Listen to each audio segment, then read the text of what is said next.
Assalamualaikum ya akhi ya ukhti. Assalamualaikum ya akhi ya ukhti.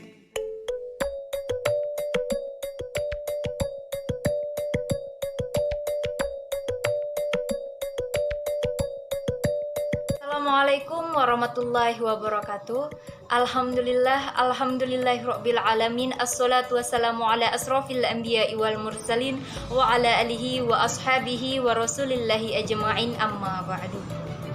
Yang terhormat dosen pengampu Ibu Dr. Alimni Magister Pendidikan dan teman-teman yang insya Allah selalu dalam lindungan Allah Subhanahu wa Ta'ala. Pertama-tama marilah kita ucapkan rasa syukur kita atas kehadirat Allah Subhanahu wa Ta'ala yang mana telah memberikan kita nikmat sehingga kita masih bisa melanjutkan pelajaran walau dalam keadaan pandemi saat ini. Dan selawat serta salam tak lupa pula kita curahkan kepada junjungan besar kita, imam ketika sholat dan panglima ketika perang, yakni Nabi Allah, Nabi besar Muhammad Sallallahu Alaihi Wasallam, yang telah merubah peradaban zaman dari zaman kegelapan menuju zaman yang terang benderang seperti yang kita rasakan pada saat ini. Adapun susunan acara pada penyampaian materi kali ini ialah yang pertama pembacaan ayat suci Al-Quran, yang kedua penyampaian materi dari kelompok 9, dan yang terakhir penutup. Acara yang pertama yaitu pembacaan ayat suci Al-Quran. Dan ayat suci Al-Quran yang akan dibacakan ialah surah Al-Baqarah ayat 48-50 yang akan dibacakan langsung oleh kelompok 9. Kepada kelompok 9 dipersilahkan. Assalamualaikum warahmatullahi wabarakatuh.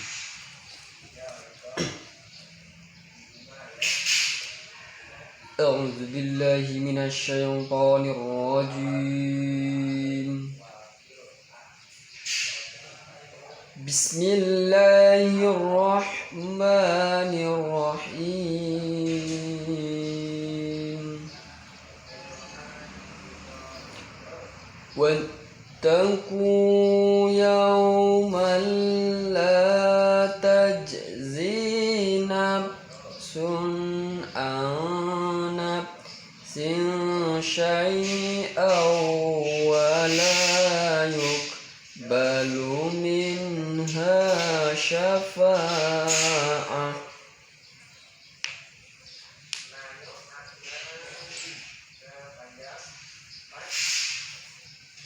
ولا يقبل منها شفاعة ولا يؤخذ منها عدل ولا هم ينصرون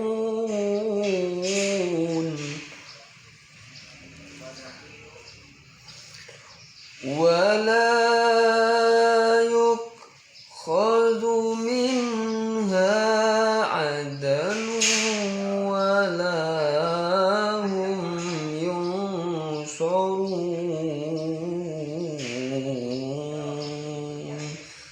صدق الله العظيم. Assalamualaikum warahmatullahi wabarakatuh. A'udzu billahi minasyaitonir rajim. Bismillahirrahmanirrahim. Wa iz najjaynakum min ali fir'auna yasumunakum su'al azab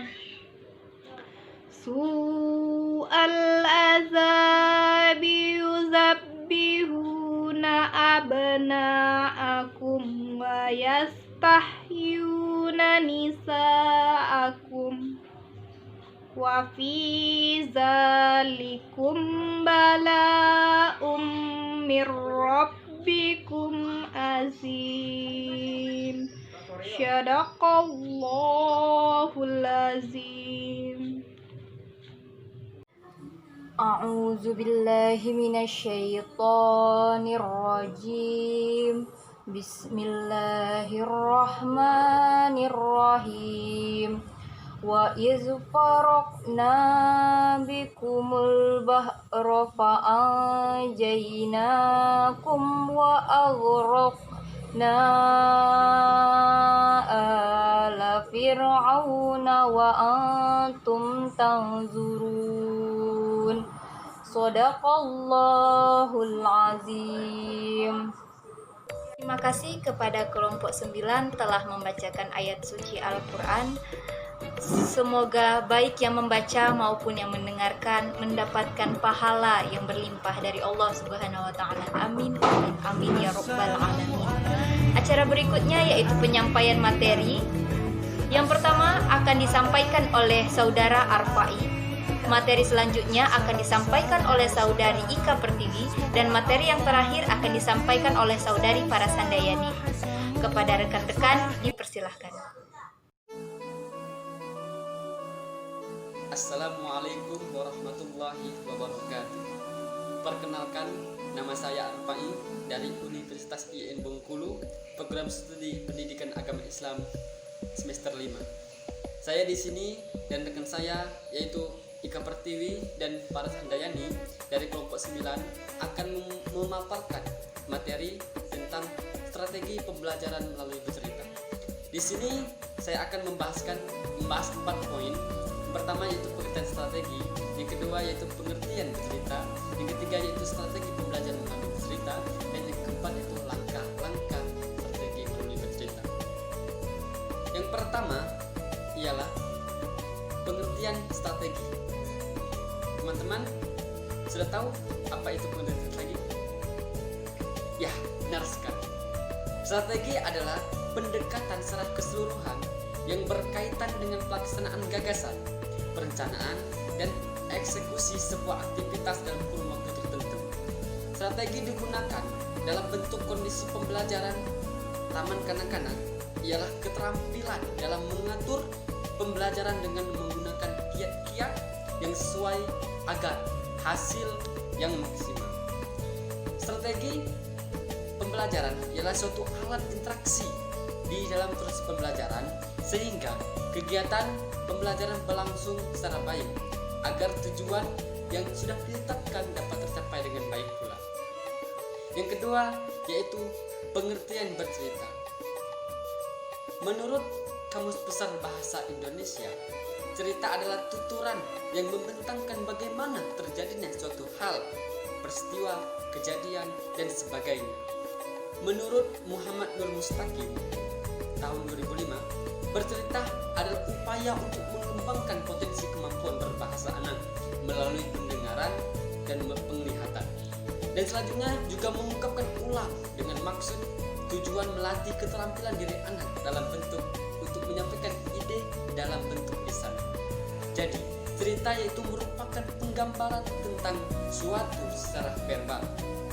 Melalui bercerita, anak diajak berkomunikasi, berfantasi, berkhayal, dan mengembangkan konektivitas. Yang ketiga yaitu strategi pembelajaran melalui bercerita. Sujedi mengatakan bahwa strategi pembelajaran bercerita adalah suatu siasat melakukan kegiatan pembelajaran yang bertujuan mengubah suatu keadaan pembelajaran yang diharapkan. Sujedi mengungkapkan bahwasanya dalam satu pendekatan dapat dilaksanakan lebih dari satu metode dan dapat digunakan lebih dari satu teknik. Secara sederhananya dapat diruntuhkan sebagai rangkaian teknik, metode, pendekatan, dan strategi. Cerita merupakan salah satu cara untuk menarik perhatian dari anak. Biasanya cerita disukai banyak anak, yaitu cerita berkaitan dengan dunia binatang, tumbuhan, dan animasi-animasi lainnya. Dari pengertian di atas dapat disimpulkan bahwa yang dimaksud dengan model bercerita adalah menuturkan atau menyampaikan cerita secara lisan kepada seorang anak didik sehingga dengan cerita dapat disampaikan pesan-pesan yang baik. Yang keempat yaitu langkah-langkah pembelajaran melalui bercerita. Adapun strategi pembelajaran melalui cerita atau langkah-langkahnya yaitu ada 5. Yang pertama, menetapkan suatu tujuan dengan tema cerita. 2. menetapkan suatu bentuk bercerita yang dipilih. Misalkan bercerita dengan membaca langsung dari buku cerita, menggunakan gambar-gambar, menggunakan papan planner, dan sebagainya. Yang ketiga, menerapkan suatu bahan atau alat yang diperlukan dalam bentuk bercerita sesuai dengan bentuk cerita yang dipilih. Yang keempat, menetapkan suatu rancangan. Dan yang kelima, menetapkan suatu teknik bertutur kata yang baik. Jadi tujuan yang ingin dicapai melalui kegiatan ini atau kegiatan bercerita serta tema yang dipilih oleh guru menjadi acuan dalam melaksanakan suatu kegiatan lainnya. Guru memiliki kebebasan untuk menentukan suatu bentuk cerita yang dipilih sepanjang bisa menggambarkan isi cerita dengan baik. Jadi, melalui bercerita ini, melalui proses pembelajaran bercerita, anak lebih mudah menangkap dari cerita-cerita dan pembelajaran lebih menarik dengan metode pembelajaran bercerita. Mungkin itulah pemaparan materi dari saya. Nah, selanjutnya pemaparan materi dari rekan saya yaitu Saudari Ika Pertiwi. Sekian, terima kasih. Assalamualaikum warahmatullahi wabarakatuh.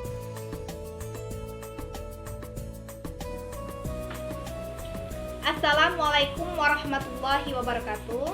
Perkenalkan, nama saya Ika Pertiwi, NIM 1811210082, Prodi Pendidikan Agama Islam semester 5. Baiklah teman-teman, di sini saya akan melanjutkan materi dari rekan saya yaitu Saudara Arfai. Baiklah teman-teman, di sini saya akan membahas 3 poin. Yang pertama yaitu strategi pembelajaran bercerita, yang kedua manfaat cerita, dan yang terakhir kelebihan dan kekurangan dalam strategi pembelajaran bercerita. Baiklah, langsung saja teman-teman. Saya akan membahas poin yang pertama yaitu strategi pembelajaran bercerita. Guru merupakan sosok pendidik yang mampu menjadi panutan dan selalu memberikan contoh teladan yang baik bagi peserta didik. Kemampuan bercerita harus dimiliki oleh seorang guru. Dengan bercerita akan menarik perhatian anak didik. Teknik bercerita dapat membuat anak didik lebih mudah memahami pesan yang hendak disampaikan guru. Selain menarik perhatian dan tidak membosankan, cerita juga dapat mendekatkan kita kepada anak didik. Adapun kriteria pemilihan cerita, yang pertama menarik dan memikat, yang kedua sesuai dengan kepribadian anak, yang ketiga sesuai dengan usia anak, yang keempat cerita juga haruslah pendek dalam rentang perhatian anak. Adapun teknik membaca cerita, yang pertama membaca langsung dari buku, yang kedua menggunakan ilustrasi gambar, yang ketiga menceritakan dongeng, yang keempat bercerita dengan menggunakan papan flanel, yang kelima bercerita dengan menggunakan boneka. Adapun prosedur penerapan metode cerita, yang pertama menetapkan suatu tujuan dan tema cerita, yang kedua menetapkan suatu bentuk cerita yang dipilih, yang ketiga menetapkan suatu bahan dan alat dalam kegiatan bercerita, yang keempat menetapkan suatu rancangan langkah-langkah kegiatan bercerita. Baiklah, masuk poin yang kedua yaitu manfaat cerita. Yang pertama, bagi anak TK, mendengarkan cerita yang menarik dan dekat dengan lingkungannya merupakan suatu kegiatan yang mengasyikkan. Yang kedua, guru dapat memanfaatkan kegiatan bercerita untuk menanamkan nilai-nilai yang positif pada anak. Yang ketiga, kegiatan bercerita juga memberikan sejumlah contoh pengetahuan sosial, nilai-nilai norma, dan keagamaan. Yang keempat, pembelajaran dengan bercerita memberikan pengalaman belajar untuk mendengarkan. Yang kelima, dengan demikian mendengarkan cerita anak dimungkinkan untuk mengembangkan kemampuan kognitif, afektif, dan psikomotorik.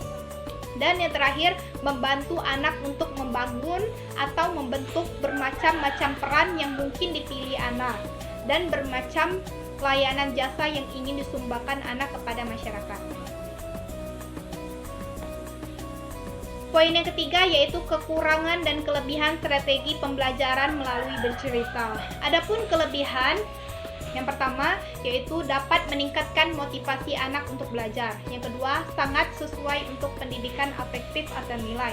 Yang ketiga, tidak membutuhkan banyak alat dan media pembelajaran. Dan adapun kelemahannya, yang pertama yaitu pembelajaran ini biasanya guru lebih dominan sehingga peran aktif anak sedikit terbatas. Yang kedua, guru dituntut untuk benar-benar menguasai teknik bercerita yang baik. Mungkin hanya itu yang dapat saya sampaikan. Selanjutnya akan disambung oleh rekan saya yaitu Saudari Faras Handayani. Lebih dan kurang saya akhiri. Wabillahi taufik wal hidayah. Wassalamualaikum warahmatullahi wabarakatuh. Assalamualaikum warahmatullahi wabarakatuh. Perkenalkan, nama saya Faras Handayani. Di sini saya akan melanjutkan materi yang telah disampaikan oleh rekan-rekan saya sebelumnya. Materi yang pertama yang akan saya bahas ialah penerapan strategi bercerita. Penggunaan bercerita sebagai salah satu strategi pembelajaran haruslah memperhatikan hal-hal berikut. Yang pertama, isi cerita harus berkaitan dengan kegiatan dunia kehidupan anak. Yang kedua, kegiatan bercerita diusahakan dapat memberikan perasaan gembira, lucu dan mengasyikan sesuai dengan dunia kehidupan anak yang penuh dengan sukacita. Yang ketiga, kegiatan bercerita harus diusahakan menjadi pengalaman bagi anak yang bersifat unik dan menarik. Beberapa macam teknik bercerita yang dapat dipergunakan antara lain, guru dapat membaca langsung dari buku, menggunakan ilustrasi dari buku gambar, menggunakan papan flanel, menggunakan boneka, bermain peran dalam suatu cerita, atau bercerita dengan menggunakan jari-jari tangan. Penerapan strategi pembelajaran melalui bercerita mengacu pada prosedur pembelajaran yang telah dikembangkan sebelumnya, yaitu yang pertama, menetapkan suatu tujuan dan tema bercerita. Yang kedua, menetapkan suatu bentuk cerita yang dipilih. Yang ketiga, menetapkan suatu bahan dan alat yang diperlukan dalam kegiatan bercerita. Yang keempat, menetapkan suatu rancangan langkah-langkah kegiatan bercerita. Langkah-langkah kegiatan bercerita antara lain, yang pertama, mengomunikasikan tujuan dan tema bercerita. Yang kedua, mengatur tempat duduk. Yang ketiga, melaksanakan kegiatan pembukaan. Yang keempat, mengembangkan cerita. Yang kelima, menetapkan teknik bertutur. Yang terakhir, mengajukan pertanyaan yang berkaitan dengan isi cerita. Materi selanjutnya yaitu manfaat strategi bercerita bagi perkembangan anak usia dini. Manfaat bercerita, pencapaian tujuan pendidikan taman kanak-kanak dapat ditempuh melalui strategi pembelajaran bercerita. Mengidentifikasi manfaat cerita bagi anak usia dini yaitu sebagai berikut. Yang pertama, bagi anak usia dini, mendengarkan cerita yang menarik dan dekat dengan lingkungannya merupakan kegiatan yang sangat mengasyikan. Yang kedua, guru dapat memanfaatkan suatu kegiatan bercerita untuk menanamkan nilai-nilai positif pada anak. Yang ketiga, bercerita juga memberikan sejumlah pengetahuan sosial, nilai-nilai moral dan keagamaan. Yang keempat, pembelajaran dan bercerita memberikan pengalaman belajar untuk mendengarkan. Yang kelima, dengan mendengarkan, anak mungkin untuk mengembangkan kemampuan kognitif, afektif, dan psikomotorik. Yang terakhir yaitu membantu anak untuk mengembangkan bermacam-macam peran yang mungkin dipilih anak dan bermacam layanan jasa yang ingin disumbangkan kepada anak kepada masyarakat. Materi yang terakhir yaitu metode bercerita. Penggunaan metode dalam pendidikan Islam yang perlu dipahami adalah sebagaimana seorang pendidik dapat memahami hakikat metode yang relevansinya dengan tujuan utamanya pendidikan Islam, yaitu terbentuknya pribadi beriman yang senantiasa siap mengabdi kepada Allah Subhanahu wa taala. Di samping itu, pendidik juga perlu memahami metode-metode instruksional yang aktual sebagaimana ditunjukkan dalam Al-Qur'an atau yang disarankan dalam Al-Qur'an. Selain kedua hal tersebut, sebagai seorang pendidik juga bisa memberikan dorongan kepada peserta didik agar menggunakan akal pikirannya dalam menelaah dan mempelajari gejala kehidupan dan alam sekitarnya, memotivasi peserta didik untuk mengamalkan ilmu pengetahuan dan mengaktualisasikannya keimanan dan ketakwaan dalam kehidupan sehari-hari. Tujuan adanya metode pembelajaran dalam pendidikan Islam adalah menjadikan proses dan hasil pembelajaran agama Islam lebih daya guna dan berhasil serta menimbulkan kesadaran kepada peserta didik untuk mengamalkan ketentuan ajaran Islam dalam teknik memotivasi dan menimbulkan semangat belajar yang tinggi. Sedangkan fungsi dan metode pembelajaran pendidikan agama Islam adalah mengarahkan keberhasilan belajar, memberikan kemudahan kepada peserta didik agar belajar berdasarkan minat, serta mendorong usaha kerjasama dalam kegiatan pembelajaran antara pendidik dan peserta didik. Mungkin hanya itu saja yang kelompok kami sampaikan. Lebih dan kurang kami mohon maaf. Akhir kata, unzur maqala wala tanzur man qala. Wabillahi taufiq wal hidayah. Wassalamualaikum warahmatullahi wabarakatuh. Baiklah, itulah tadi penyampaian materi dari kelompok 9. Semoga yang menyampaikan maupun kita yang mendengarkan bisa mempraktekkan kegiatan tersebut di dalam kegiatan belajar mengajar untuk kedepannya. Saya Faras Handayani selaku moderator. Mohon maaf bila ada salah kata. Akhir kata, unzur maqala wala tanzur man qala. Wassalamualaikum warahmatullahi wabarakatuh.